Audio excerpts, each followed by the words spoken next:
Patay ang isang babaeng na-trap sa nasusunog nilang bahay sa Tondo, Maynila. Habang 80 pamilya ang nasunugan din. Nasa frontline ng balitang yan si Hannibal Talete. Kanya-kanyang bit-bit na may sasalbang gamit ang mga residenteng ito matapos lamunin ng apoy ang residential area na ito sa barangay 250 sa Tondo, Manila kahapon ng hapon. Gawa sa light materials ang mga bahay kaya mabilis kumalat ang apoy. Sabi ng barangay, nagsimula ang sunog sa bandang gitna ng mga kabahayan. Yung bahay na pinagmulan, wala yung mga magulang katrabaho, mga bata lang naiwan. Hindi malaman kung naglaro yung bata ng apoy o yung sa kuryente. Mabilis namang rumisponde ang mga bumbero.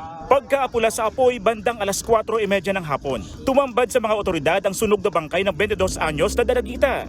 Kwento ng mga taga-barangay, sinubukan pa nilang iligtas ang biktima pero hindi siya agad nakalabas sa nasusunog nilang bahay.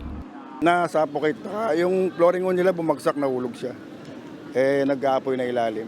Bukod sa mga taga-barangay 250, nadami rin sa sunog ang ilang bahay sa barangay 260 na estero lang ang pagitan.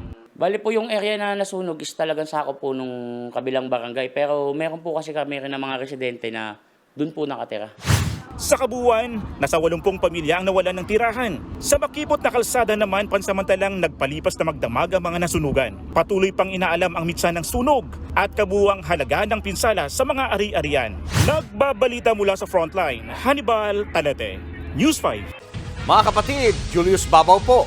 Huwag maging huli at maging una sa lahat ng balitaan. Para sa tuloy-tuloy na talakayan sa Frontline, mag-follow at mag-subscribe sa social media pages ng News 5.